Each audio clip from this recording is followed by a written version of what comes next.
Morning, everyone. Everything okay? Yes, good stuff. Right. Thank you very much, everyone, for coming. I know it's going to be it's a busy time for everyone, but really appreciate you taking some time to be here.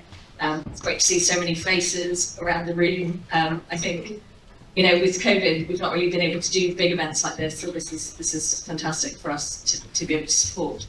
I'm not going to say very many words, just to thank everybody for coming. There's lots of sessions today, really interesting stuff. I think it's going to be a really good day.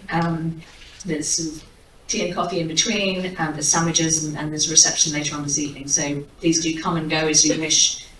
Please stay as long as possible if you can, that'd be great. So it's my great pleasure. I'm going to introduce this introductory panel, but I will start off with my ambassador, His Excellency Paul Brummell, who's actually not with us today, but he is with us online. So Paul, if I just, technology, there we go. Paul, over to you. Brilliant, thanks very much, Ruth. I don't know, can everyone hear me?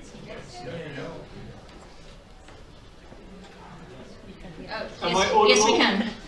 Brilliant, thanks very much. So first of all, I'm very, very sorry not to be with you in person today. I'm going to be joining online because I'm just recovering from a very recent surgery. So I'm really, really sorry about that. I'm really looking forward to this event.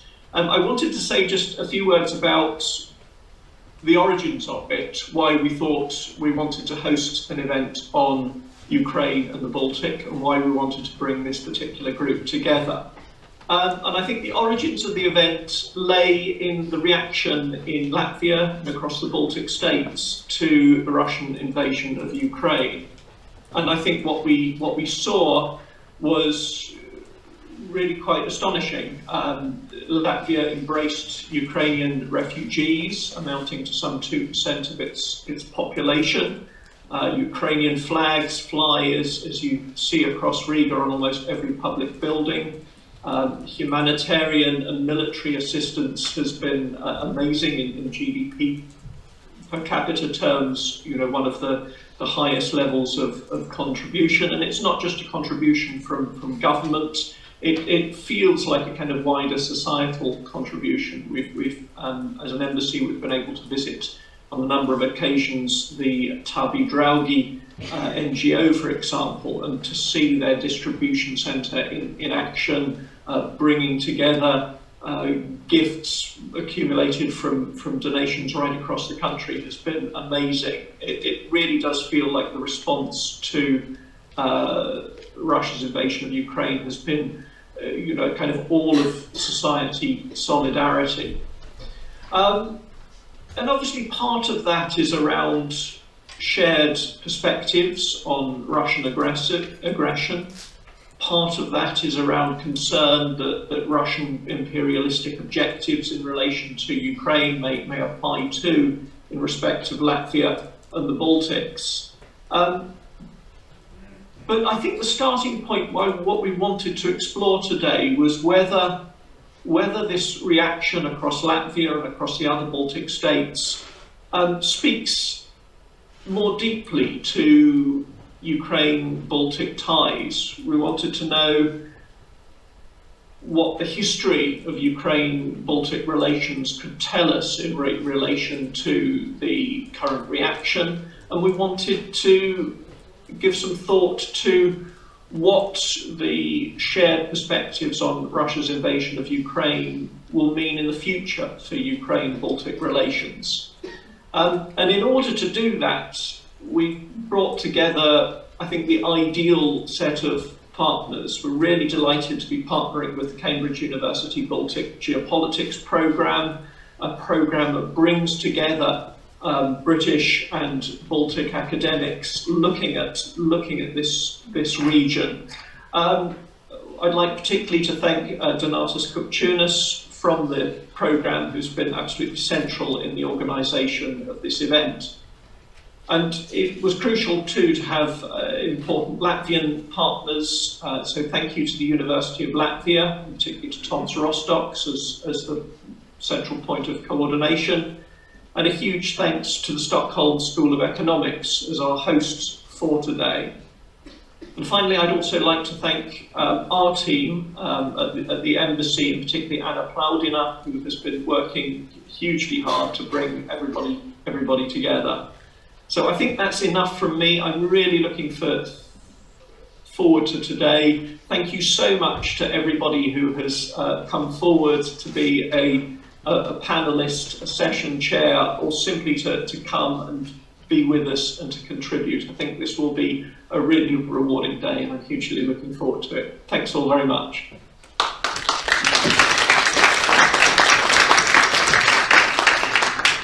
Thank you, Paul. So I will now hand over to the Right Honourable Charles Clarke. Thank you very much indeed. We are absolutely delighted to partner with you in organising this event. I'm the joint leader of the Baltic Geopolitics programme at the University of Cambridge, part of the Centre for Geopolitics. We're a very young organisation. We were launched only in January 2021 because we wished to develop a much better understanding of the relationship between the countries around the Baltic Sea and the UK. The programme was launched on the basis of 5 different characteristics. Firstly, dealing with all the countries around the Baltic Sea. Secondly, looking at the UK relationship, which is historically very important. Thirdly, focused on history. My co-leader, Professor Brendan Sims, who unfortunately can't be here, is a very distinguished historian, and our conviction is that only through understanding the history can we really address contemporary geopolitical issues. Fourthly, we seek to organise involving academics certainly, but also practitioners, diplomats, military, political people. And finally, we want to look at any aspect of life, energy transformation, migration, whatever, but always from the point of view of the geopolitical impact of that event. So we've been set up to do this. We've had about 50 online events since we started, and some major in-person events. Our biggest one was a year ago, where we held an event about the impact of the Baltic independence movement upon the dissolution of the Soviet Union in 1991, the 30th anniversary. And I'm delighted to say a book has been made of that conference, which was extremely successful. And there are many flyers in the book, and I encourage you to buy it in order to enjoy the work that went on then. So, as a programme, we were delighted when we talked to Paul Brummell, whose comments I endorse in every respect, about organising this event. As Paul rightly said, Donatas Koptunas has been completely central to making it happen. But I don't want to pass by the contribution of Paul himself. In all the discussions as we went through, Paul was full of ideas and thoughts about the best way to make this agenda work and succeed. And as he said, his colleagues at the embassy, Anna in particular, but also others as well, have really worked to make this go. We hope very much that this event will have an impact in people's thinking about the relationship between the Baltics and the Ukraine. We are filming this event, so please be aware of that. And afterwards, you will be able to see the film of this event on our website if you want to go back to it and see it in any form. To learn more about our programme, we've got this brochure which I recommend to you, which gives our history and our approach. We very much look forward to continuing to work on this whole project, but we're really excited about this, our biggest event so far away from the UK. And I think it's going to be a very exciting event. So thank you to me and to everybody else for making it possible.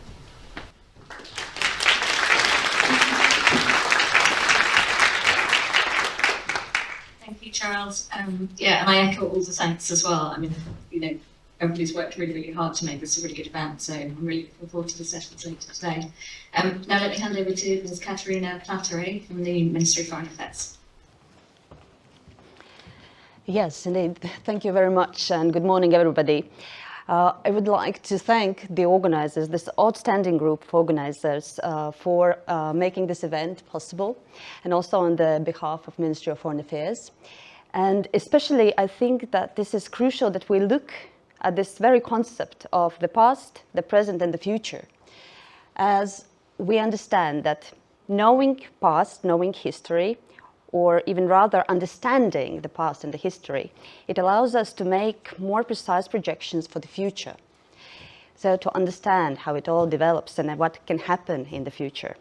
But at the same time, it is also very important to focus on the present, as this is the only moment where we have the opportunity to actually change the trajectories. And knowing the past makes us better equipped to recognize those crucial moments in our course, as it is obvious today in Georgia, for instance, or it was a bit less obvious in December of 2000 when the newly appointed Russian president changed Russian anthem back to the Soviet Union anthem. And not that many understood the whole further course in that, and probably we lost this opportunity at that time. And still, we see today this overwhelming moment in Ukraine, which is also the moment where Ukrainians and us doing together things, helping Ukrainians to fight this war, we actually make possibilities for future Europe, and for future Ukraine, and also for future Baltic-Ukrainian relations. Because so far, our relations have always been very positive. They have been friendly, they have been constructive, they have been very businesslike. But what we are witnessing today, this is forging completely new level and new depths of relationship between the Baltics and Ukraine. And also what we have witnessed during this year, this is this massive society support. And this is on all levels. I mean, new friendships have been built, new projects have been developed already. And this is what is going to shape our future. Another angle I wanted to touch very shortly upon is that, indeed, looking at this angle of our relationship, because my generation is still the one who was brought up by Soviet education, where we looked at the relations in a very Moscow-centric way.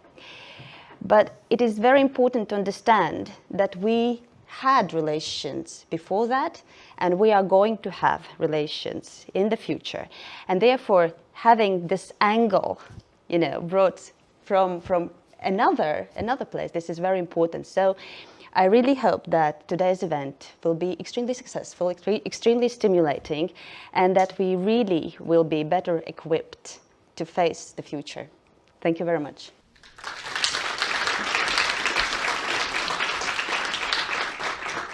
Thank you, Katarina. And in a slight change of program, we won't be joined by Dr. Jan Sixtens. So I'll introduce our final speaker, which is Professor Anders Paalzow. Yeah, you did it perfectly well. My surname. Thanks a lot, and good morning, everyone, and welcome to the Stockholm School of Economics in Riga. So, before I forget it, let me articulate a big thank you to our friends and colleagues at the British Embassy, at the University of Latvia, and also in Cambridge for making this event possible. Katarina, you finished with the word future, and since I'm the rector of the school here, I'm working very much with the future.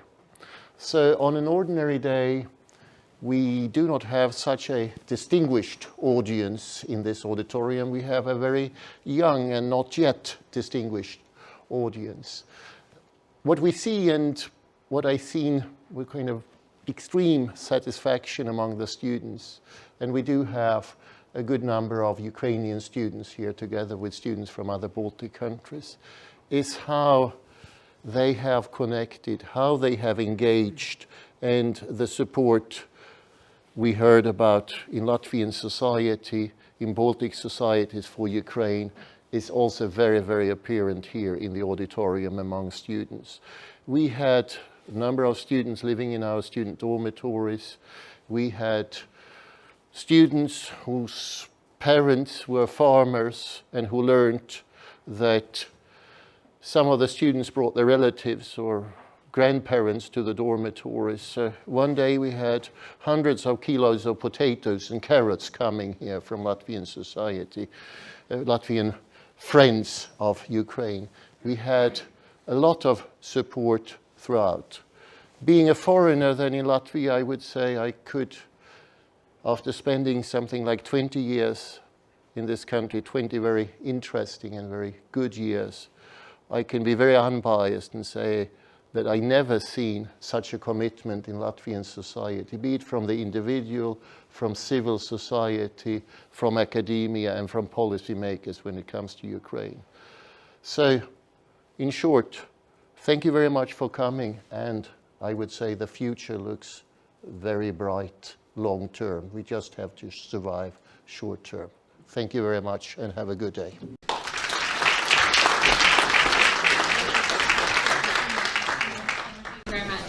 So just a reminder, we've got the first session now. So all remains for me to do is now hand over to Dr. John Freeman, who's going to moderate the first panel. All right. Good morning, everyone. Thank you all for coming. I'm not Klaus Zarinch, as it may say on the program. Unfortunately, Klaus was a bit ill and can't make it, so we hope he has a speedy recovery. Instead, you have me. I am John Freeman. I'm a historian of the Baltic Sea region and a research assistant at the Center for Geopolitics. I'm joined for this panel on Ukraine and the Baltic until 1991 by two excellent speakers. One is Olga Kovalevska, who you can see right at the top of the screen, and hopefully she will become a bit bigger when she starts speaking. We're very, very grateful for Olga for joining us. She's joining us from Kyiv, so we're very grateful to have her presence here. And she will be talking on the military political campaign of Hetman Ivan Mazepa in 1708-1709. We also have Dr. Donatas Kupchunas, who is my colleague at the Center for Geopolitics. He's our Baltic Research Associate, and he, with Charles Clarke, really spearheads our Baltic program in Cambridge, and as you heard, has helped to organize this event. So we start with the history, and as we've heard from our excellent introductory remarks, the history is important, and it helps form our perceptions of what is going on today, and can connect us through thought and perception, and through past events. And in some ways, there are some connections in history between Ukraine and the Baltic states that maybe we are not aware of, and maybe some that are very, very live. So I'll pass on to Olga Kovalevska for the first talk.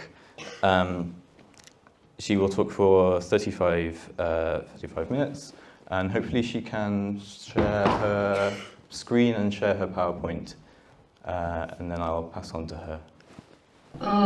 Good morning, ladies and gentlemen, dear friends and colleagues. Thank you for the invitation to participate in this prestigious conference. Allow me to present to your attention the topic of my paper. Thank you. Getting rid of Moscow patronage, the military political campaign in Hetman Ivan Mazepa in 1708, in 1709. The context, the probably international alliances at the beginning of the 18th century. At the beginning of the 18th century, the territories inhabited by Ukrainians had different status and were part of different states. Galicia, Western Podylia, and right bank Ukraine were part of the Polish-Lithuanian Commonwealth. The lands of the right and light banks of the river Dnieper beyond the Dnieper rapids were under the control of the Zaporozhian Cossacks, which formally recognized the supremacy of the Moscow monarch. The lands on the left bank of the river Dnieper were part of the autonomy, which was unofficially called the Cossack Hetmanate. It was under the control of the Hetman and the Hetman's government, and recognized the Protectorate of Moscovia. The peculiarities of the legal status of the Cossack hetmanate and the political relations of the Ukrainian hetmans with Moscow Tsars were determined by articles which were signed on the day of the election of a new hetman to the position. This tradition had its origins in the so-called March Articles in 1654, concluded between Hetman Bogdan Khmelnytsky and Tsar of Moscow Alexei Mikhailovich Romanov. This is map of Cossack hetmanate for your attention. Ivan Mazepa was elected hetman of the Zaporozhian army in 1687 and signed the Kolomak Articles with Moscovia. This document severely limited the autonomous right of the hetmanate and the freedoms of the Cossack population. It was signed in this treaty that, recognizing the political protectorate of the Moscow Kingdom over the Cossack hetman autonomy. The Cossacks undertook to provide their sovereign with military support in all wars that Moscovia would wage for its own interests. The terms of this treaty determined the political and legal boundaries within which the subsequent events of 1708-1709 would unfold. At the initial stage of the Great Northern War, when hostilities were conducted between the Kingdom of Sweden and the countries of the anti-Swedish coalition, Ukrainian Cossacks were forced to fight as part of this Moscow army, as required by Kolomak Articles. Being part of the Moscow army, the Cossack units, which were irregular military formation, suffered seriously from foreign officers. These military commanders did not understand the specifics and structure of the Cossack army, the peculiarities and subordination among the Cossack officers, and in general, the attitude of the Cossacks to that war. Muscovites beat their subordinates, mocked them, humiliated and ignored senior representatives. The Cossacks did not want to put up with this attitude toward themselves and regularly complained to Hetman Ivan Mazepa about their situation. Mazepa tried to draw the attention of the Moscow Tsar Peter I to the inadmissibility of such a situation, but the monarch openly ignored Mazepa's letters and generally threatened to liquidate the Cossack regiments or turn them into units of the new regular army. In such conditions, the hetman began to think about the consequence this war could have to the Cossack hetmanate and whether it would to be worthwhile to try to take advantage of the situation to change the status of Cossack autonomy. It was possible to do this in the context of three different political concepts, which had its own traditions in the Cossack environment. In first concept can be conventionally called Gadich-based. It was formed in the middle of 17th century and was reflected in text of the Union Gadich in 1658. This concept envisaged the transformation of the territories of Cossack hetmanate, which at the time included both left bank and right bank lands, into the Polish-Lithuanian Commonwealth in the form of the third fully legitimated part alongside the Kingdom of Poland and Grand Duchy of Lithuania. This state administrative entity was to be called the Grand Duchy of Rus. The idea of such an alliance was supported by the part of the Cossack leaders, but it didn't find support among ordinary peasants and ordinary Cossacks. The second concept appeared in the first half of the 17th century, was later supported by Hetman Doroshenko, and envisaged the union of Cossack Hetmanate with the Crimean Khanate and Ottoman Empire. This concept can be conditionally called Crimean and was popular only among the Cossacks and Cossack chieftains of the sovereign regiments of the Hetmanate and Zaporizhia. Ivan Mazepa was familiar with the content of each of them. Most likely he could personally sympathize with the first concept, but at the same time he did not reject the positive components of the second. However, none of them could ensure liberation from the protectorate of Moscovia and provide security guarantees to Ukraine at the time. That is why, in order to implement these own views of the future of the Hetmanate in the conditions of the Great Northern War, Mazepa proposed an adapted version of the third concept.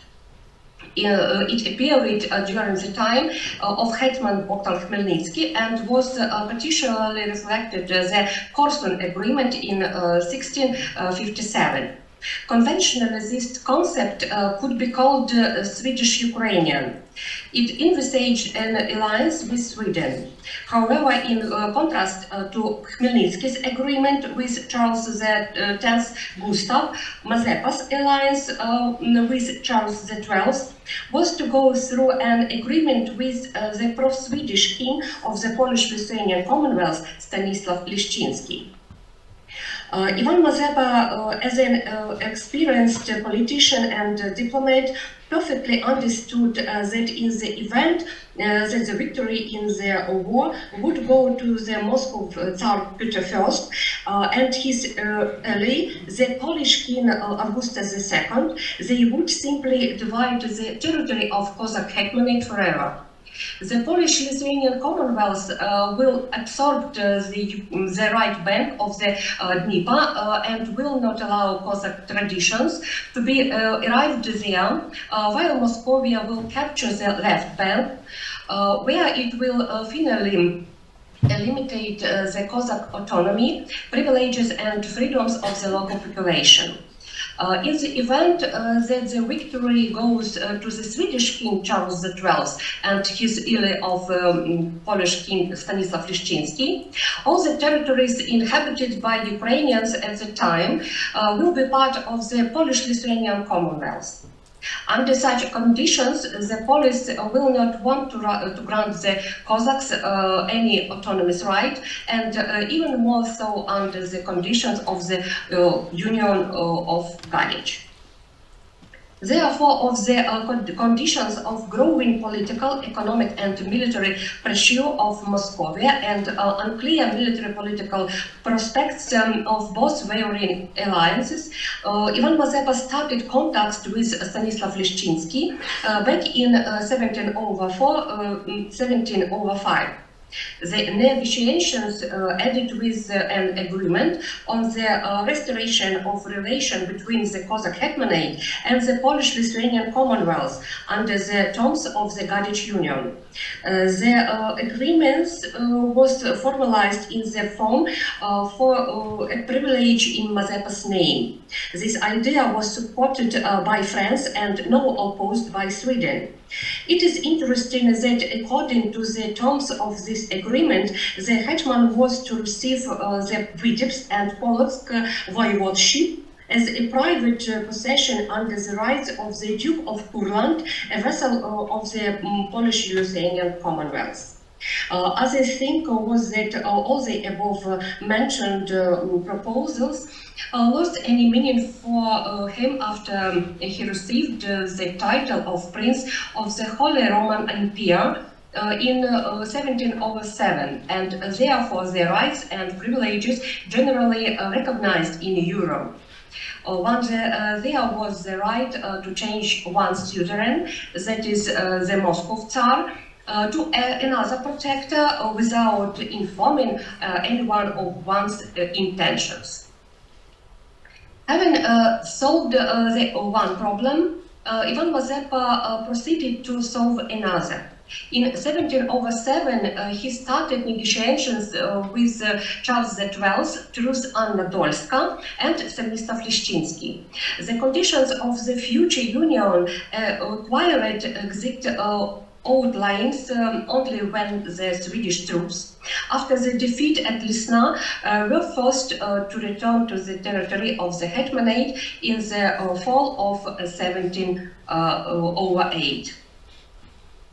Trying to raise the Cossack Hetmanate from the tyranny of Moscovia, ensure the loyalty of the Swedes to the local Ukrainian population, and reduce the risk of open hostilities on the left bank, Ivan Mazepa agreed with Charles XII to the preliminary terms of cooperation. The final terms of the alliance will drop up in March of 1708. This text of the originals of these agreements have not reached us. However, the specific actions of Ukrainian hetmans Ivan Mazepa and his successor Philip Orlik, the Zaporozhian chieftains Kostya Hortyenko, and Swedish king and this entourage, indirect references in the document of that era, and even the statements of Peter I himself and certain people from this entourage convince us that agreements existed and they had quite clear body. So, the goal of the Mazepa's action in 1708-1709 was a clear intention to raise the Hetmanate from the Moscow Protectorate and ensure its independent existence. At the same time, the geopolitical situation in Ukrainian lands could not guarantee Ukrainians protection from future encroachments by their neighbors. So Mazepa decided to transfer all the lands under his control to the Swedish King's Protectorate. The Swedish-Ukrainian agreements included several important provisions. Can you see them on the screen? For example, first,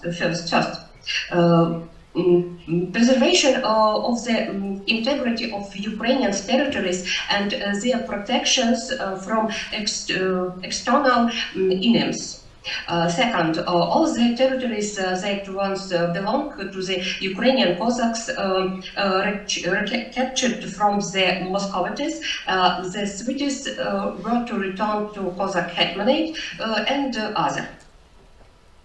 In the eve of the decisive battle near Plātere in 1708, Mazepa sought to attract the Crimean Khanate and, together with it, the Ottoman Empire, the Moldavian Principality and Wallachia to the Swedish-Polish-Ukrainian alliances.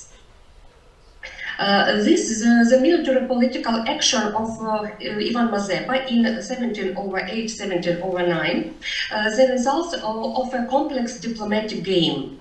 The analysis of the actions of the Ukrainian hetman proves that he was guided inclusively by the interests of the Cossack hetmanate and its residents.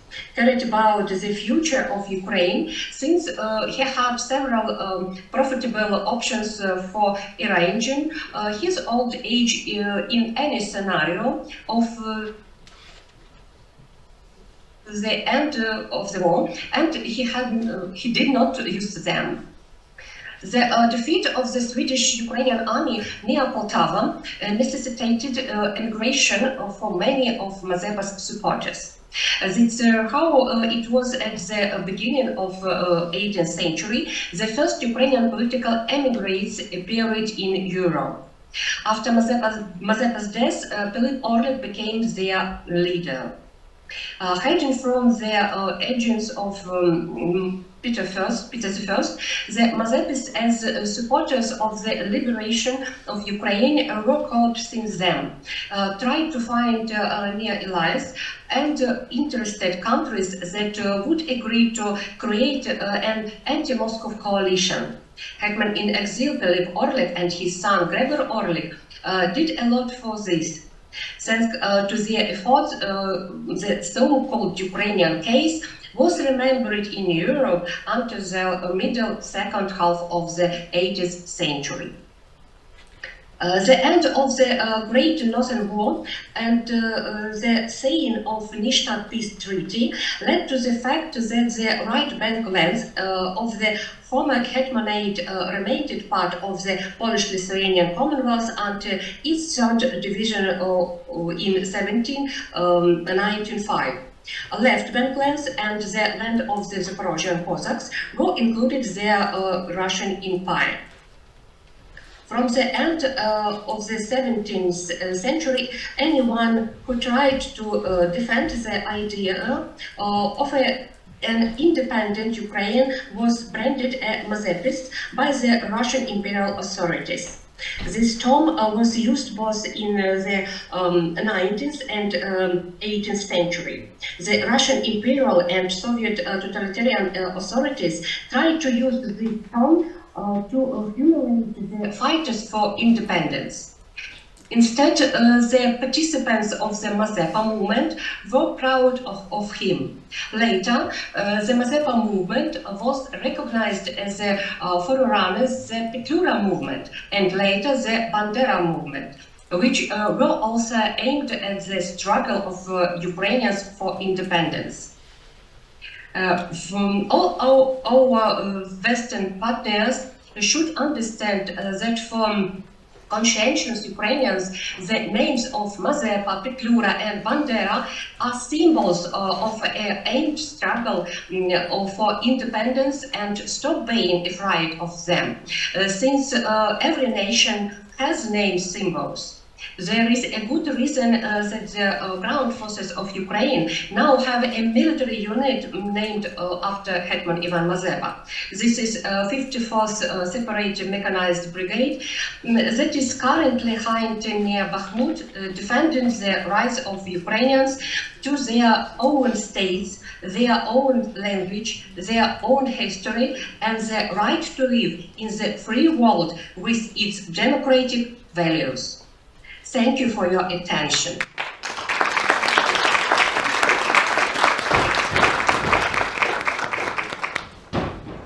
Yes, thank you very much, Professor Kovalevska. That was a fantastic talk, and really sets us off well for this whole session.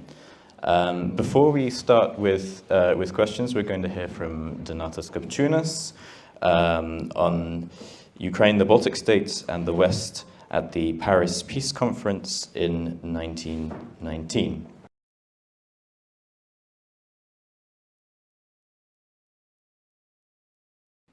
Thank you, John. Good morning, everyone. It's good to be here. So this panel is called Ukrainian-Baltic Relations Before 1990. And I'm a historian, and when someone says that to a historian, you immediately think something along the lines that Professor Kovalevska was talking about, which is pretty much Lithuanian-Polish Commonwealth or the Lithuanian Grand Duchy. But there is another important period before 1990 where we can talk about Ukraine and the Baltic. And this is the Paris Peace Conference in 1919. So what we're going to do now is we're going to fast forward a few centuries from where Professor Kovalevska left, and we're going to examine what brought together or apart Ukraine and the three Baltic states of Estonia, Latvia, and Lithuania in Paris in 1919. So first of all, a few words about the Paris Peace Conference itself, for those of you who haven't read about that much. And so the First World War ends in November 1918. German and Central Powers surrender to the Allied powers, who in January 1919 convene a peace conference in Paris. The purpose of the conference is essentially for the winners of the war to draft a bunch of treaties, setting up a new world order, and then to impose all of that on the losers. The conference seating plan indicated from the start that the world was to remain a place of nation states, empires, and their colonies. But what the list of conference invitations missed, however, was a whole microcosm of the underdogs.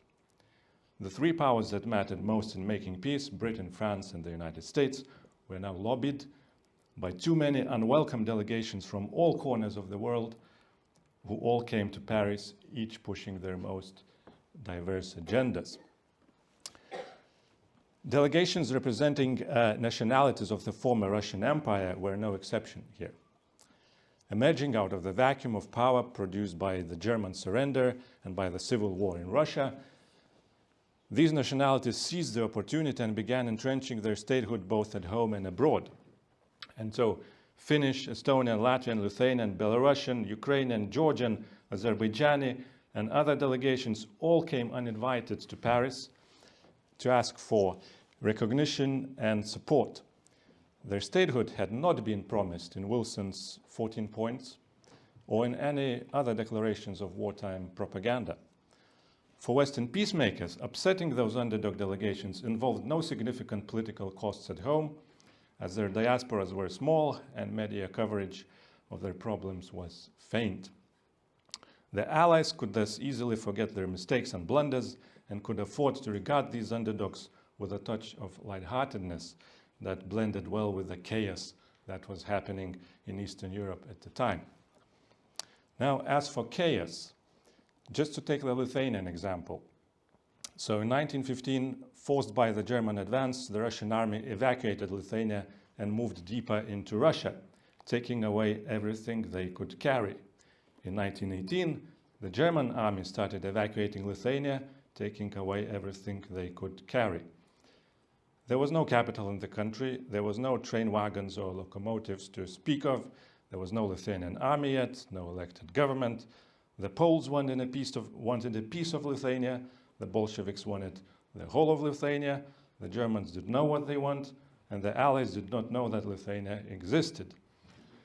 So this is the Baltic definition of chaos in 1919. And other Baltic states or Ukraine were actually in the same basket and not in a much better position. And as a result, you get bizarre stuff like Lithuanian government trying to cozy up to the British and saying, could we perhaps become one of your colonies, if you wouldn't mind? In Lithuanian mind at the time, this would solve the puzzle of the wretchedness of Lithuania. Of course we would be exploited, reasoned Vincas Čepinskis, Lithuanian representative in London. But, he said, it seems to us Lithuanians, every Lithuanian would agree that English exploitation will never be for us as dangerous as brother Pole, Russian, German exploitation, and our nation's life would be more humane than it was until now. So you can see how desperate all these guys were. And it is unsurprising that upon coming to Paris, all these underdog delegations immediately sought to team up and to coordinate their actions in Paris. So within the Paris Peace Conference, there existed underground mini-conferences of the underdogs that operated in parallel to the conference of the big boys. For instance, the conference of the delegations of the new states of the old Russia was one of the names which brought together Lithuanians, Latvians, Estonians, Belarusians, Ukrainians, Georgians, Armenians, Azerbaijanis, and Kubans. But within this curious bunch, there was a special quartet that had their common meetings separately from all the rest. And this was a quartet of Lithuania, Latvia, Estonia, and Ukraine. Now, what exactly brought those four together in 1919, you may ask? Well, for one, some delegations had been more popular than others.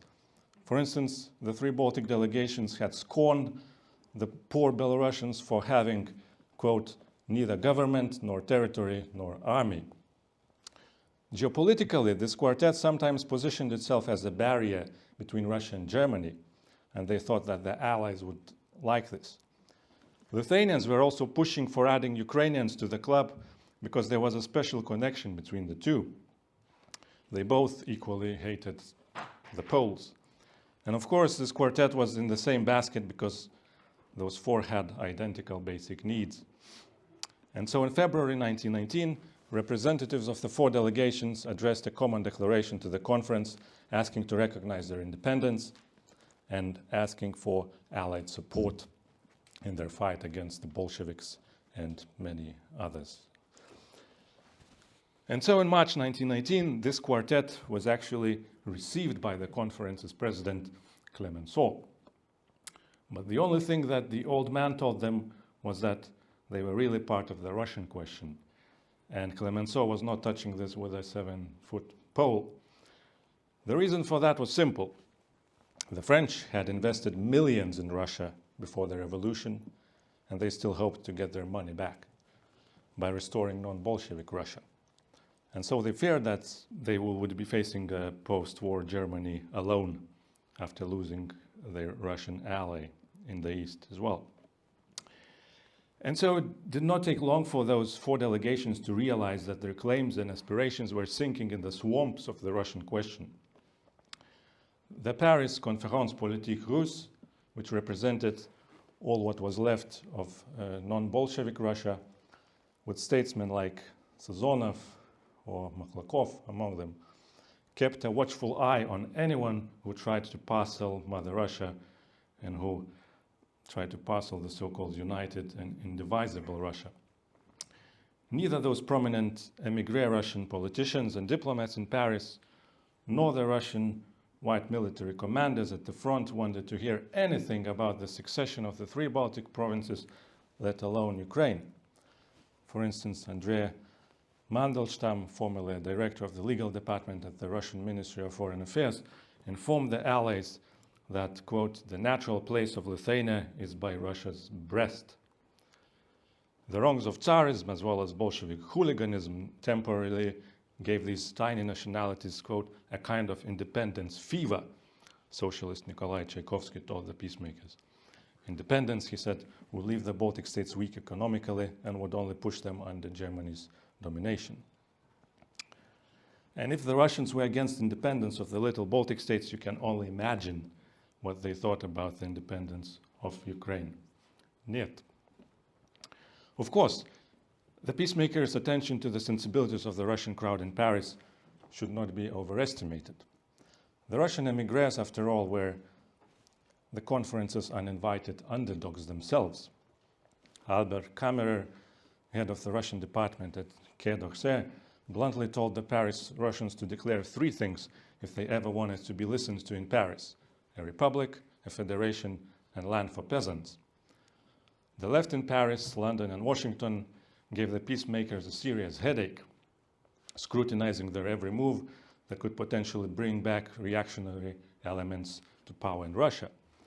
The Tsarist foreign minister, Sergei Sazonov, whom Kolchak and Denikin appointed to represent the Russian whites, was declared an unwelcome guest in the French leftist press and was kept at arm's length by Clemenceau. And liberal Prince Georgy Lvov, the first post-revolutionary prime minister of Russia, who now chaired the Conférence Politique Russe, also received a cold shoulder from Wilson and Lloyd George.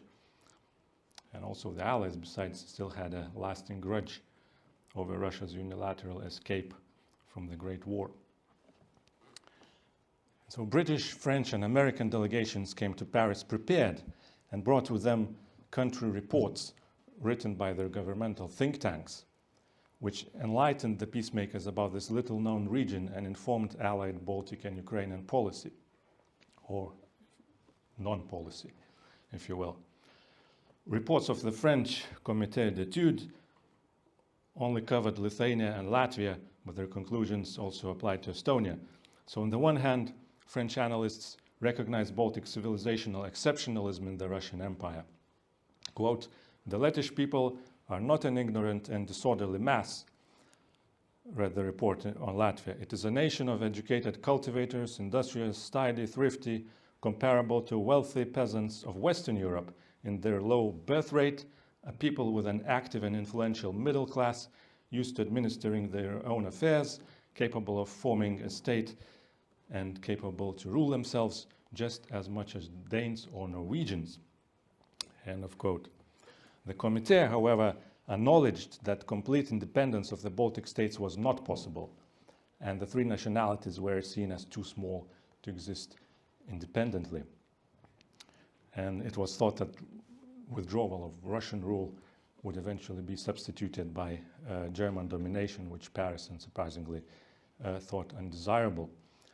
And on top of that, it was observed that Baltic ports were too important for Russia, while Russian hinterland was no less important for the prosperity of the Baltic provinces. And so autonomy or federation with Russia was the optimal way forward for Latvia and Estonia, according to the French, while agrarian Lithuania also had an option of joining Poland. In the same vein, the US inquiry report prepared for the US peace delegation recommended reunion with a future democratic Russia of most of breakaway provinces, including Ukraine, except Finland, Poland, the Armenians, and, quote, probably Lithuania. The latter, though, would not be able to stand alone either, and in the view of American experts, had only two options: reabsorption into Russia or a union with Poland, which the Americans preferred. Of more than 160 area studies that the British brought to the Paris Peace Conference, two dealt with the Baltic provinces. British analysts did not even consider statehood for Courland, Livonia, and Estonia, not even talking about Ukraine. While a separate report on Lithuania included extensive analysis of the development of Lithuanian nationalism, it at the same time refrained from suggestions on the country's future. So in short, the Allies could not ignore Russian sensibilities when talking about Ukraine and the Baltic states. Professor Bernard Paris, a British expert on Russia, for instance, warned the peacemakers that taking away the Baltic states from Russia would cause the greatest resentment of Russia against anyone who would dare to, quote, undo the work of Peter the Great and reduce Russia's access to the Baltic Sea. It goes without saying that this applied to Ukraine and the Black Sea as well. Recognizing those states, he argued, would become a dangerous liability to the Western powers and would push Russia under German domination. And so when in May 1919 the French envoy asked Paris what to do with the mounting Baltic petitions, he was informed that no one had envisaged independent Baltic states, and that it was likely that they would be reattached to Russia with appropriate guarantees for their autonomy. There was no difference in the British or American position. At the Council of Four, Lloyd George scaremongered his peers with the danger of the Slavs and remembered when his predecessor Gladstone was on the verge of war with Russia. If Russia recovers, she with her 160 million inhabitants will have to be reckoned with in Europe, preached Lloyd George. While Wilson and Clemenceau still put the Germans above the Russians in the hierarchy of their fears, there was still a clear consensus on a principle which was more readily ignored in the treatment of the enemy states. That is, any action of the peace conference that would leave Russia with a lasting resentment should be avoided. We will then be able to turn to the Russians and say, here is what we have done for you. Clemenceau summarized the position of the Allies. Finally, the Allies simply did not know too much about that part of the world. Lloyd George, the British Premier, for instance, thought Kharkiv was not a place but a name of some Russian general. There was also the factor of perceived cultural inferiority or cultural insufficiency of these nationalities, a conviction which was also promoted by the Russian statesmen in Paris. Vladimir Dmitrievich Nabokov, a prominent Russian liberal and a secretary to the provisional government before migration, translated the idea of Baltic independence into Wilsonian prose as, quote, self-determination of a nursery or a declaration of a Negro Republic in Texas. American President Wilson himself, before leaving to Paris, adopted the Russian view and ruled out as most undesirable the participation in the Conference of the Baltic Nationalities. And he was also dead set against Ukrainian independence, probably because one of his major political opponents in the United States was pro-Ukrainian. The quartet had begged to see Wilson, but their pleas were refused by the Americans every time. Now, how did this quartet of Ukraine and the Baltic try to cope with this Russian dilemma? Well, Ukrainians were in the worst position of the four. First and foremost, as they were much less successful on the battlefield, or I think we should say much less lucky on the battlefield than the Baltic states were. In addition to the Bolsheviks, Ukrainians had to wrestle Russian whites, Poles, Romanians over Bukovina, the French who pulled out of Odessa in the spring 1918, and they also fought each other. It's interesting that Ukraine and Paris delegation headed by Grigory Sidorenko used much stronger language in its demands to the Allied powers than the Baltic states. And it seems that in 1919, Ukraine already felt its weight. Ukrainians claimed a territory of 850,000 square kilometers, or 250,000 square kilometers more than it officially has today. Ukraine can be independent economically, wrote Ukrainian delegation to the peacemakers, because it has large quantities of wheat, carbon, iron, and oil. It can export enormous quantities of these products, having good waterways and railways, with magnificent ports of Odessa, Mykolaiv, and Kherson. Recognizing Ukraine, argued Ukrainian delegation, would be an act of elementary justice. It is a country of 45 million, and if its voice is not heard by the conference, it is clear that the conference will not be able to arrive at a just settlement, said the Ukrainians. Well, this was what exactly happened. Also, Ukrainian delegation in Paris, much more openly than anyone else, attacked Russian imperialism. This is very visible. The will of Ukrainian people to separate completely from Russia is non-discussable, wrote Sidorenko, and there can be no question about even a federation with Russia, whether monarchic, democratic, or Bolshevik. One knows that traditional Russian policy until today has been imperialistic, end of quote. So I think this resonates with what Olga was saying, and there is an interesting historical continuity here. Now, the Lithuanians were on the other side of the spectrum in the quartet when it came to dealing with the Russians. Actually, one of the first things that they did when they came to Paris was to try to cozy up to the Russians, and this was mainly because they needed their support against Polish claims to Lithuania, which was the problem that Latvians and Estonians did not have.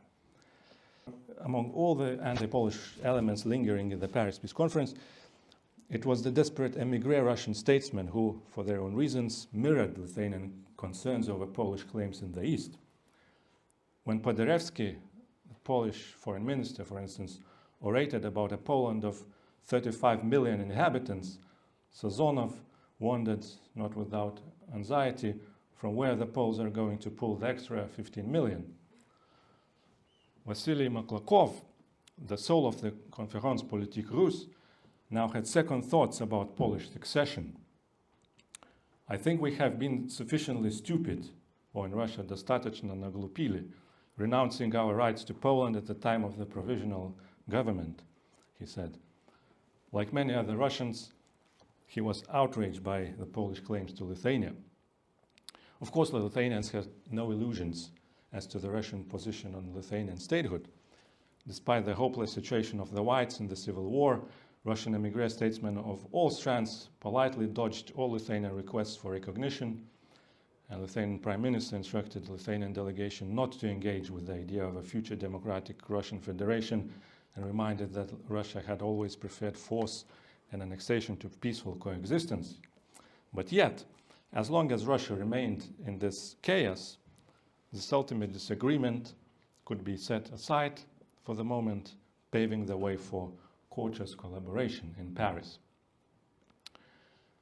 And so, invited to appear separately before the Commission on Polish Affairs, Lithuanians sounded out the Russians beforehand and agreed on a common position. And quite surprisingly, the Russians delivered. The Russians, for instance, threatened the French that giving way to exorbitant Polish claims would antagonize Russia. And it's interesting that Western observers noted that representatives of Russia who were supposed to clutch at all the states which once were part of it now displayed a degree of political detachment in respect of Lithuania. And this came as a pleasant surprise to many.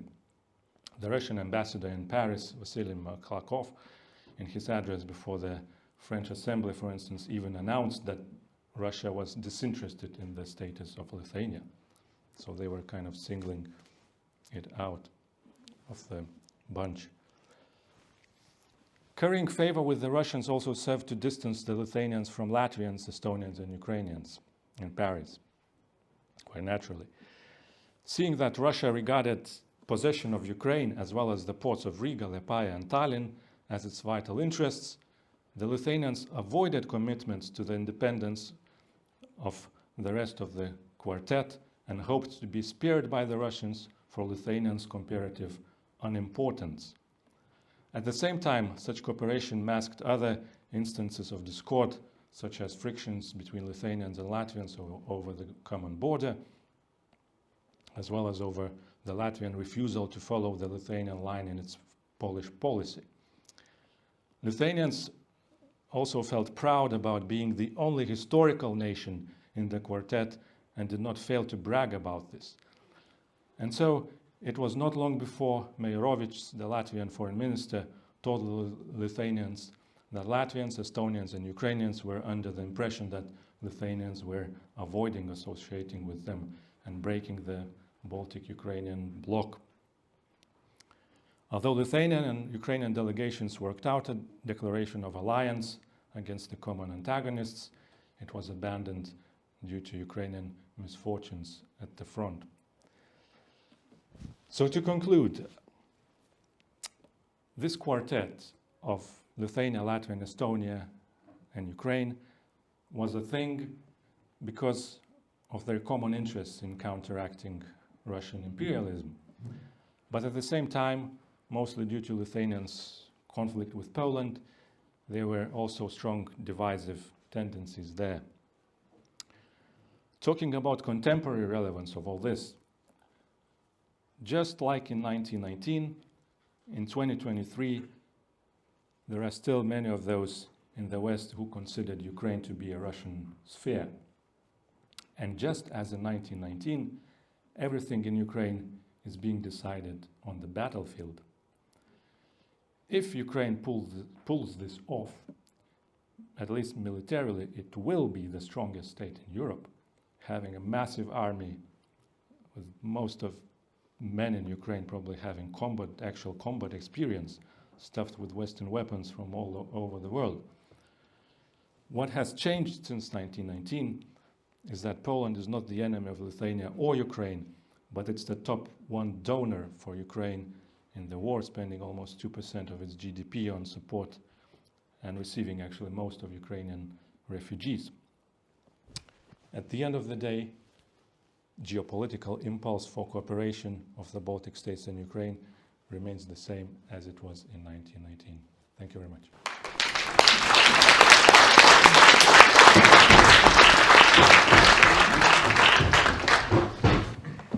Thank you very much, Donatas, for that fantastic talk. And I'm very glad that you pointed out some of the similarities between the two talks in a sort of formation of a kind of coalition that sort of distinguish itself from either Muscovy or Russia. It's very interesting that they have those parallels.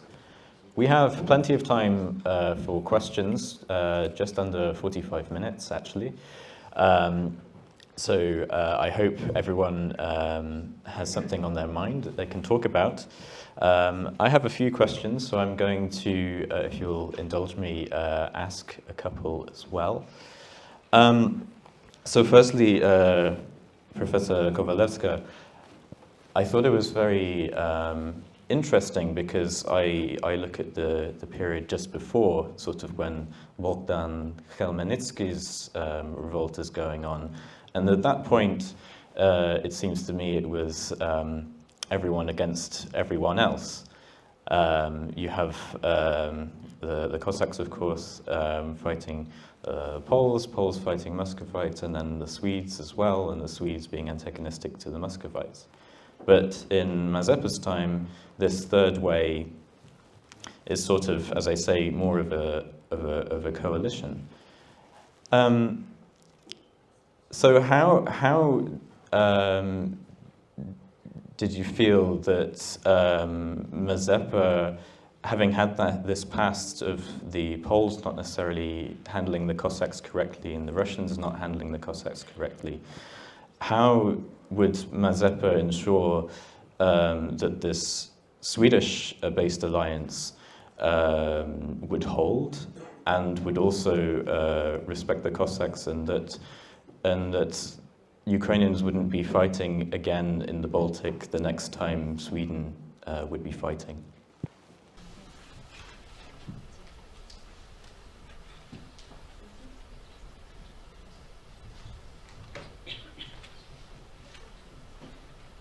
So Olga, if you... Thank you for your question. Okay. I'm sorry, I speak English very bad, and I need the help of the translator. Okay?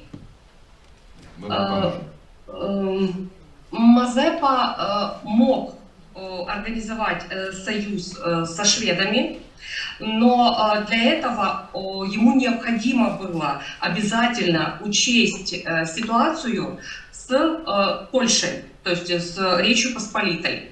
So Mazepa was able to make an alliance with Swedes, but he should have been thinking about alliance as well and work with Poles at that time. Основная идея состояла в том, чтобы не допустить военные действия на территории Гетманата.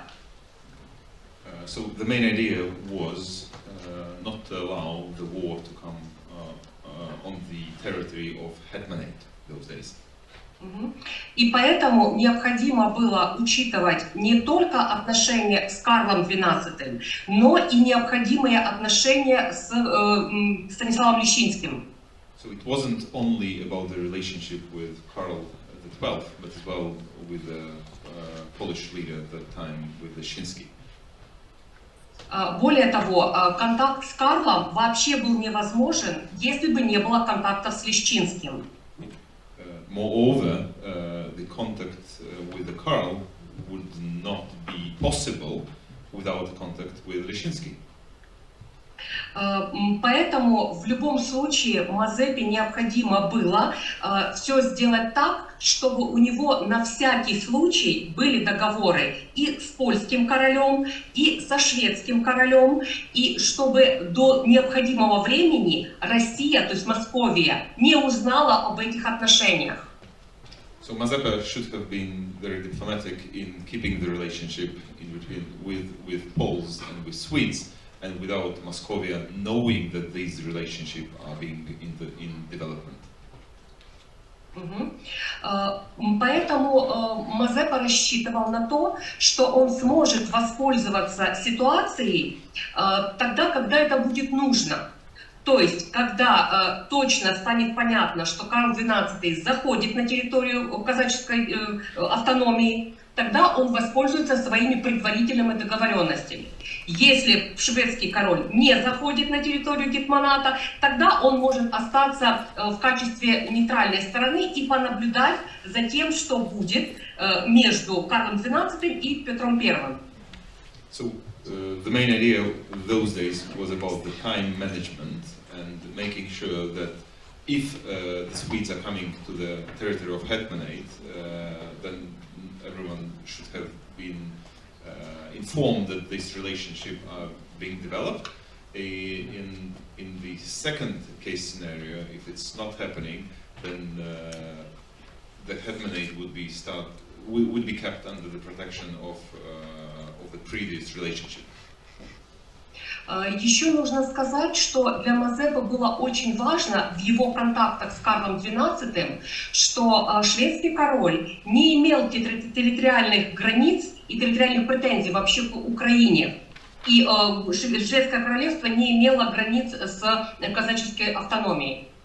So another important feature in the relationship with Swedes was that they wouldn't be able to take any of the territories or would be willing to take any of the territories of Ukraine and Cossacks, and that was important part of the agreement with Swedes. Поэтому вот в том предварительном договоре, о котором я говорила, специальным отдельным пунктом стоял пункт о том, что шведский король не имеет права претендовать ни на титул гетмана Украины, ни на герб гетмана Украины, ни на какую-либо территорию казаческого гетманата. Более того, что он не имеет права подписать договор с Московией до тех пор, пока не будут обсуждены все вопросы, связанные с независимостью этой территории от Московии. So in the preliminary agreement with Swedish king, there were quite distinctively put that the Swedes are not able to take any territories, are not able, the Swedish king is not able to become the next hetmanate, and any agreements with Moscovia cannot be signed before the, let's say, independent state of those days hetmanate is decided. Поэтому вопрос этого союза, он был как бы вопросом гипотетической возможности. То есть все зависело от того, как будут развиваться, собственно говоря, как и сегодня, как будут развиваться события на поле боя. So the relationship were about the hypothetical solution, and it would be dependent on the development of the fights on the battlefield. Я ответила на ваш вопрос? Did she answer your... Yeah, that's fine. Thank you very much. Oh, thank you, Professor Kovalevska. That's fantastic. I'm going to ask a question of Donatas now. I remember looking at some of the Vilnius question in the League of Nations, and you definitely know much more than I do about this. But particularly from the Lithuanian delegation, there was a will to try and teach Western Europeans about the history and why Vilnius should be Lithuanian. And from your talk, it seems that French and American and British delegates had a lot of homework to do. How did delegations go about really defining who they are? Did they use history quite a lot? For example, did the Ukrainians talk about Mazepa or something like this? What mix of history and sort of on the ground situation was being used? Thank you. Well, history had been deployed and used and abused a lot, both in Paris in 1918 and after that. In a particular case of Lithuania, they were particularly big on using history because they called themselves a historical nation, considering the modern national Lithuania as a sort of a continuation of the Lithuanian Grand Duchy. At the same time, in their conflict with Poland, they tried to smear the Poles as a sort of a failure, historical failure. And this actually resonated with the West, because in the West, everyone who studied history at least a little bit knew about the failure of Poland or Lithuanian Polish Commonwealth in the end of the 18th century, where it was partitioned for the last time between Russia, Austria, and Prussia. So the narrative that Lithuanians were pushing was that, look, this was all Polish fault. These were these Polish nobles who always make a mess of everything. We always try to escape them. It's them who have to be blamed for the failure. We don't want to do anything with that. We sort of cut out this period, this 200 years of history from our history, and so Poland should be minimal. And some in the West had also similar ideas about Poland as well, just because of this sort of historical prejudice. And this was partially why the peacemakers, for instance, and Lloyd George in particular, the British Premier, they saw Poland as strictly in its ethnographic boundaries, unlike the French, for instance, who wanted Poland forte, très forte. And of course, all the others were using history as well. If you look at what the Ukrainians were saying, their historical, like when they write these submissions to the Paris Peace Conference, of course, that no one reads, they almost always end up in a drawer of someone in Quai d'Orsay, so on the Russian desk somewhere there.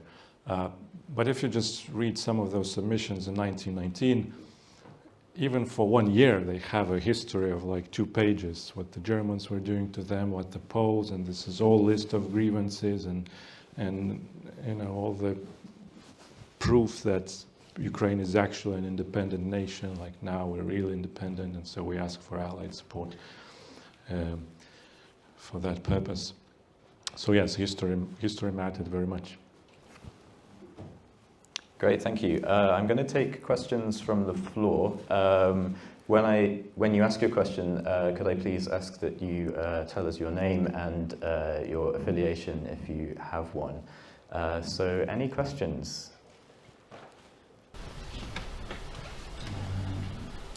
Charles. I'm Charles Clarke from the Baltic Geopolitics programme. Absolutely fascinating talks. There's one question that I might not have understood in what Donatus was saying, which I wanted to ask. When asking the question of the quartet, the 4 countries that were there, it's striking, of course, that 3 of them became independent immediately after the war, and 1 didn't, Ukraine.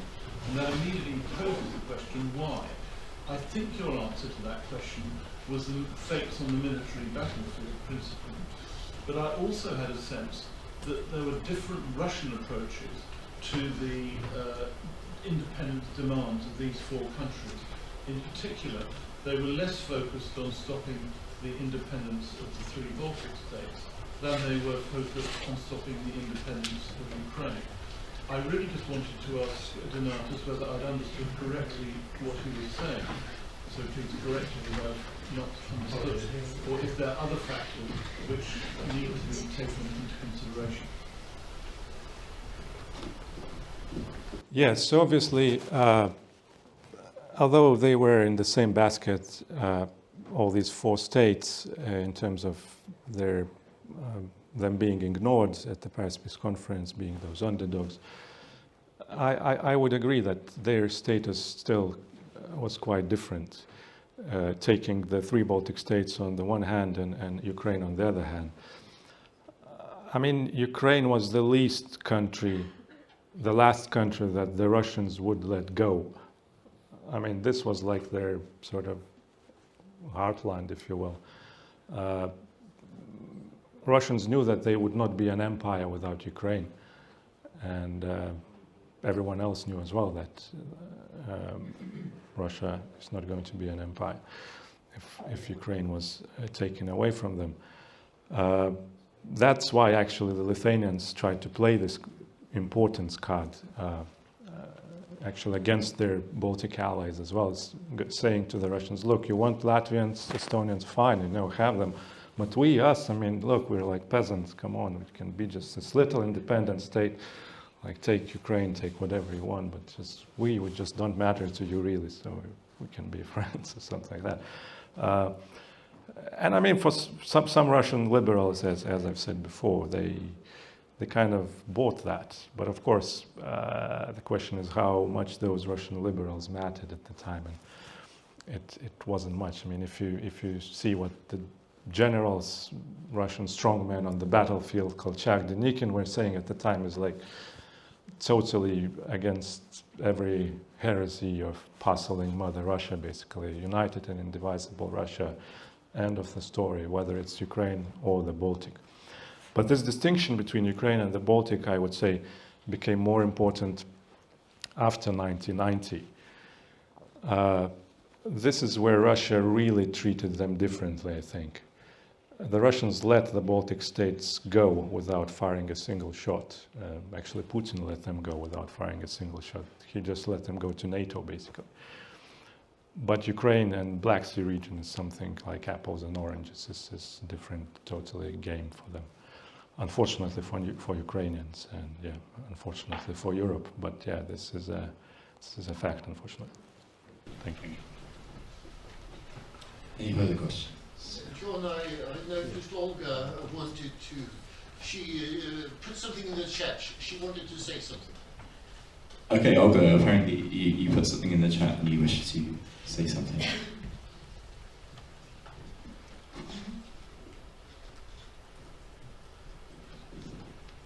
Can I add a few words? Yeah, of course. Thank you. Прежде всего, я хотела поблагодарить своего коллегу за очень интересный доклад и, если это возможно, добавить несколько слов. Дело в том, что в начале Первой мировой войны украинцы очень интересовались различными вариантами союза, в том числе с балтийскими странами. First of all, she would like to thank her colleague Donatas for great presentation and the work he has done. And she mentions that before the First World War, Ukrainians were very much interested in making alliances with many countries worldwide. В Украине, в западной части Украины, которая находилась в составе Австро-Венгерской империи, в то время во Львове работал очень интересный исследователь, которого мы считаем первым практически геополитиком в Украине.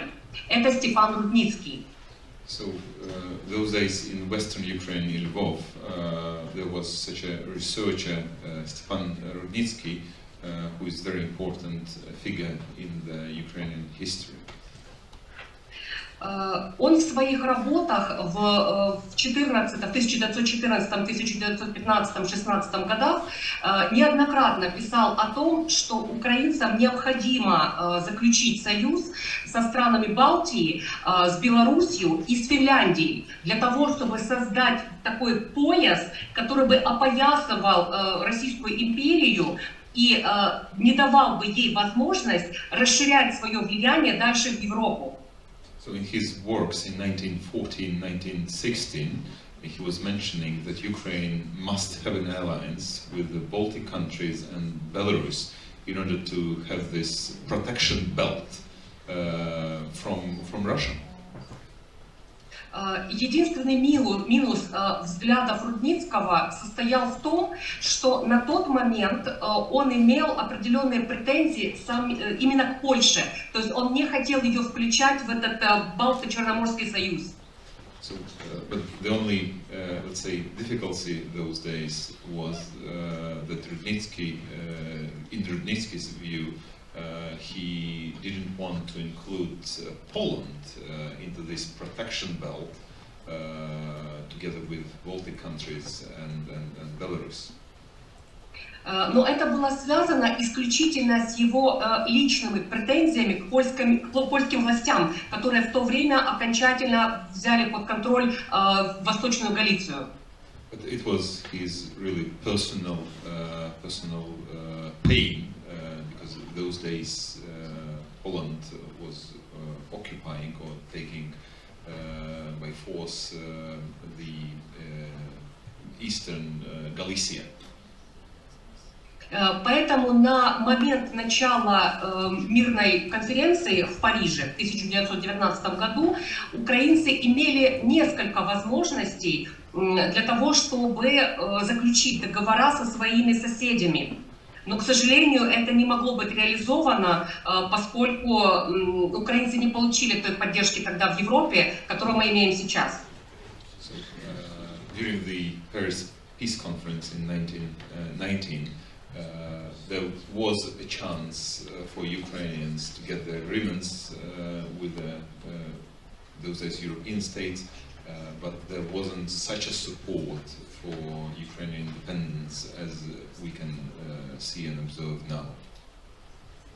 Ну и поэтому до сих пор украинцы имеют очень как бы большой интерес к любым вариантам Балто-Черноморских союзов. And nowadays, as you can see, Ukrainians have still the will to have these alliances in between Baltic and Black Sea. Спасибо большое. Thank you. Any further questions? At the front, please.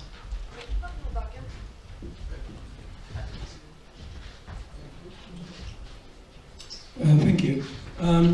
From a historical perspective, would you like to speculate on what will happen to Russia if Ukraine does get independence now? Who would like to answer that one first?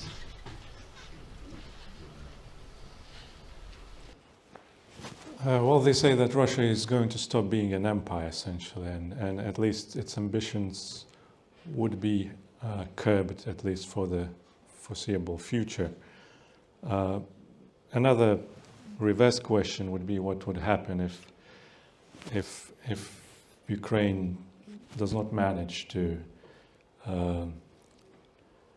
win this, or at least, achieve some sort of a favorable outcome.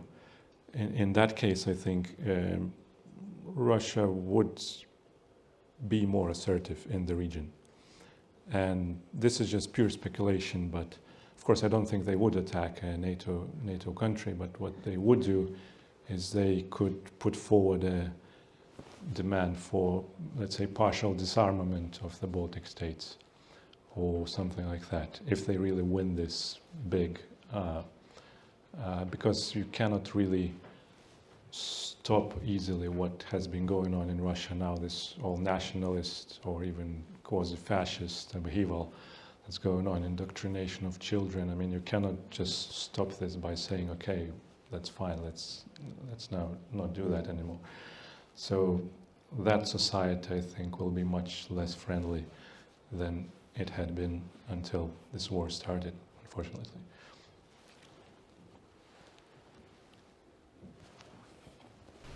Olga, any thoughts on this question? Спасибо за такой интересный вопрос. Как вы понимаете, я как историк вообще не люблю такие спекулятивные вещи, и говорить о том, что было бы, если бы, это неправильно. Но я попробую. Thinking of the question, as a historian, I'm not used to speculating about topics, what could have been happening, if, what, but she will try. Дело все в том, что если Украина, или когда Украина победит, я думаю, что ничего особенного, собственно говоря, России опасаться не стоит, потому что Украина не имеет территориальных претензий к России. So it's not about if, but when Ukraine wins, Russia shouldn't be in fear from that solution, because there is no territorial, let's say, gains which Ukraine would like to take from Russia. Конечно, когда мы разговариваем между собой и нам необходимо поддержать наш боевой дух, мы иногда вспоминаем о тех концепциях, которые существовали в начале 20 века и опирались на этнический подход к формированию государств. Соответственно, там, где есть украинцы, там Украина. So, at least during the conversations with, let's say, comrades or friends, they are still talking sometimes about that there are concepts of building new state, and this concept is based on nationality, and wherever Ukrainians live, this should be becoming a territory of Ukraine. Но на самом деле украинцы на сегодняшний день и Украина как государство не собирается завоевывать какие-либо территории России, даже если там проживают украинцы. But of course, in real life, Ukraine has no will or need to conquer new territories, besides the territories which it has now legally and internationally recognized ones. То есть нас интересует выйти на границы Украины, международно признанные границы Украины 1991 года. So Ukraine is interested in gaining the territories which are internationally recognized in 1991. Поэтому можно предположить, что если это произойдет, то границу между Украиной и Россией украинцы будут считать той, на которой мы должны остановиться. Но для России, скорее всего, эта линия станет всего лишь демаркационной линией между нашими армиями. So for Russia, the border will become the demarked line in between two countries, but by the area which was defined as well in 1991. Я боюсь, что если сами россияне не начнут преобразование собственного государства, то вопрос продолжения войны – это всего лишь вопрос времени. Она может продолжаться очень долго. So the future really depends on the citizens of Russia, and they should be willing think about the future, because otherwise the war is just becomes eternal. Мы очень опасаемся, что если будет подписано какое-либо перемирие, россияне только используют это время для подготовки к следующим военным действиям, и не исключено, что они могут быть направлены не только на территорию Украины, но и на территорию стран Балтии. Any peace talks from a Ukrainian perspective seems to be a gift for Russians in order to prepare for next battles, but probably not only for the Ukrainian land, but as well probably for other countries and for Baltic region as well. Ну, наверное, как-то так. Great, thank you. Any more questions? Andrew. I could just try talking then. Sorry. Andrew Wilson, UCLC. I had another question for Donatus relating to Charles' previous question. I was very struck when you were talking about the rhetoric used by the Russian delegates or gate crashes at the site about Ukraine, sounding very similar to the present day. Did I hear rightly the phrase self-determination of the kindergarten was about Ukraine? What rhetorical strategies did they use to deny Ukraine agency of identity and the right to self-determination? Their argument was very legalistic and simple. They were saying that, yeah, all this, nationalities, fine, they want what they want, but the question of nationalities cannot be decided without Russia. So this is basically saying, you cannot sign any treaties in Versailles which would decide their fate without Russia present, and without Russia present meaning probably while the Bolsheviks are still in power, but once Russia gets back on its feet, then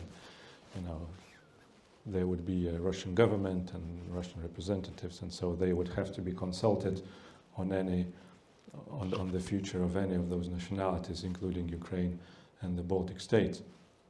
So this was the legalistic argument. They stated this from the beginning in the declaration of Conférence Politique Russe. Of course, Ukrainians were not happy about this. Ukrainians came back actually immediately. They wrote a response to this declaration saying, you know, what does this mean? You know, like Russia is an empire. Of course they would say that.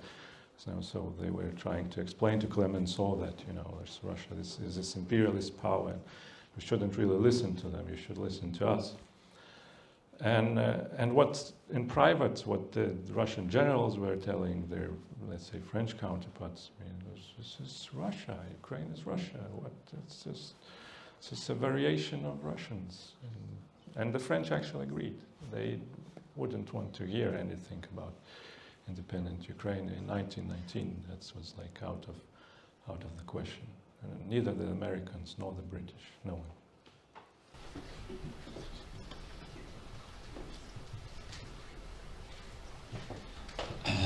Yes, madam.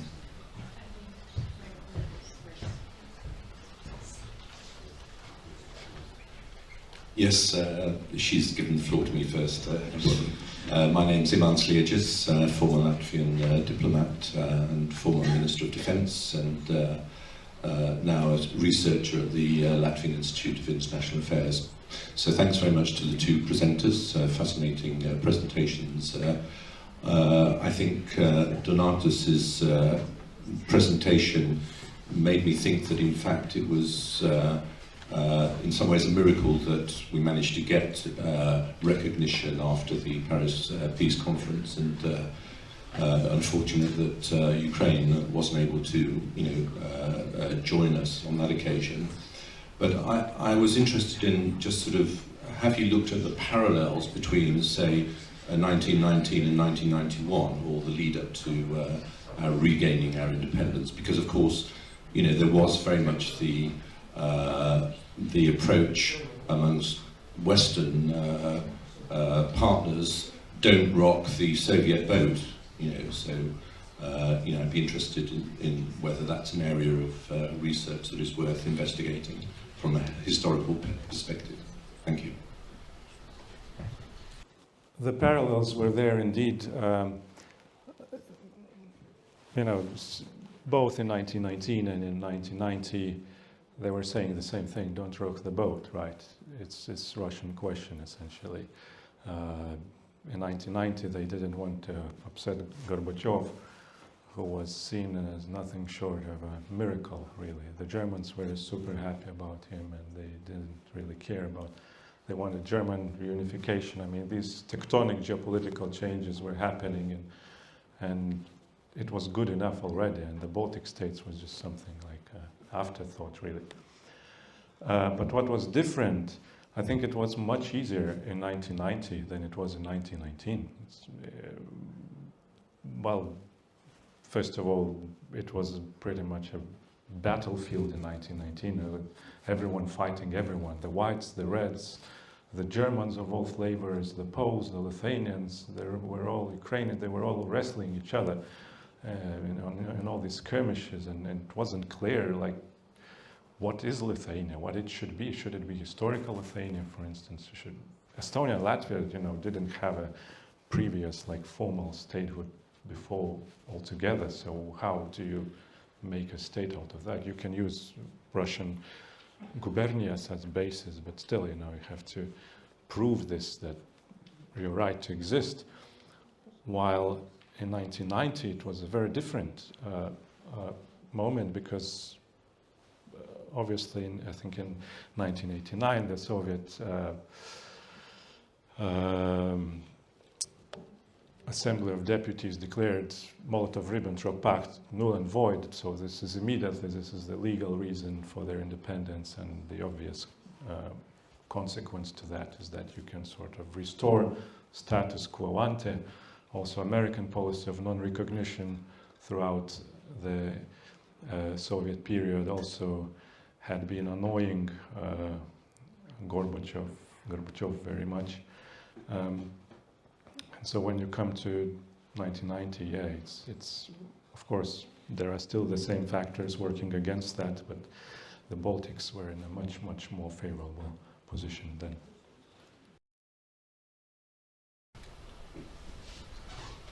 you'd still like to ask your question. Thank you very much, Elizabeth Viskino, the Latvian Institute of International Affairs. So I have a question which may be a little bit methodological and a little bit broader. Myself, I'm a political scientist by trade, and we very often operate with terms like disinformation, misinformation, especially when it comes to the present situation in Ukraine, and when it comes to Russian influence in the Baltic states and in the region. And I'm wondering whether there's an equivalent concept when researching history. Very recently I came across this idea of imperial knowledge that has been developed by Emma Thompson, and now actually I read an essay by Mykola Rabchuk, a Ukrainian journalist, essayist, and he spoke that imperial knowledge in fact has been quite quintessential in forming the Western perception of Ukraine, also in historic terms. And why I'm asking this is because in many conferences, even historic conferences, I've came across, and this has been told me by my Ukrainian colleagues and Lithuanian colleagues alike, across misconceptions about what is happening in Ukraine in present. So for instance, just to give you an example, there is a civil war in the east of Ukraine, which of course sounds absurd, I believe, to everybody who is in this room right now.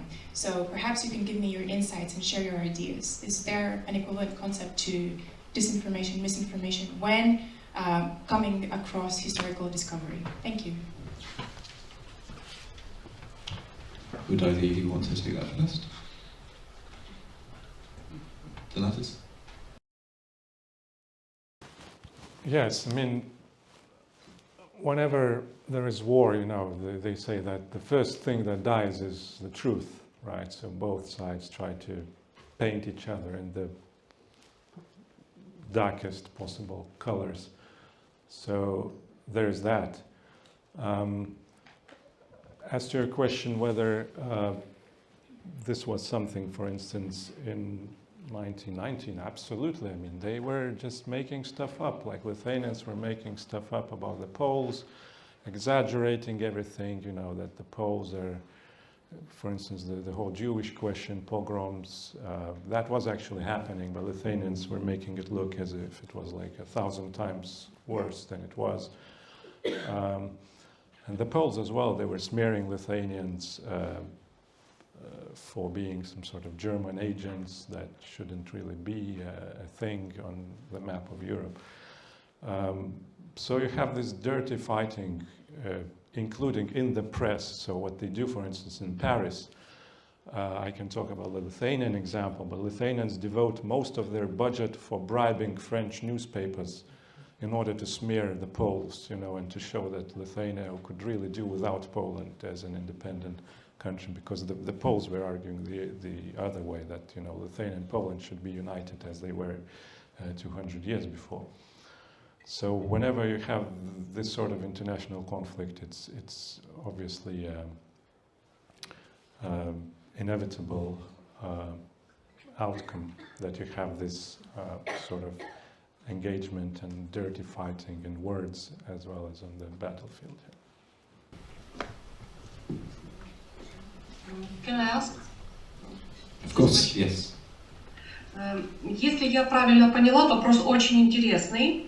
Насколько я понимаю, сейчас в украинских исследованиях мне еще не встречался какой-то другой аналог или другой эквивалент к термину и концепту дезинформация. То есть дезинформация так и есть дезинформация, и это очень интересная тема исследований. In current studies, terminology of disinformation exists, and it's called disinformation in current times as well. В целом в Украине есть некоторые исследования и некоторые историки, которые пытались рассматривать эту составляющую, то есть дезинформацию, в войнах разного периода, в том числе даже в середине 17 века, в начале 18 века, не говоря уже о том, как это использовалось в войнах начала 20 века. So, in the research traditions in Ukraine, the terminology of disinformation was studied during the wars, not only in the 20th century, but as well in the 19th century and even before. Единственная особенность сейчас состоит в том, что вопросом дезинформации у нас занимаются не гражданские историки, а историки войны. The only peculiarity is that the research about disinformation is taken by military historians, not civilians. И я также могу сказать, что перед войной неоднократно рассматривался вопрос о дезинформации, но эти вопросы чаще рассматривались в учебных курсах, специальных учебных заведений, например, в Академии СБУ. So the question about disinformation before the war was widely discussed, and this course is usually studied in the academy of SBU, like a military academy. Thank you. Thank you. I believe that is unfortunately all we have time for. In 1 minute we're going to break for lunch, and if I'm correct, I think Donatus has a small thing to say about where that is. I might not be correct. Downstairs here. It's downstairs. But yes, please, I want to thank Professor Olga Kovalevska and Dr. Donatas Kopčunis, and also our translator as well, for aiding us. They've kicked us off really well, and I hope you join me with giving them a round of applause.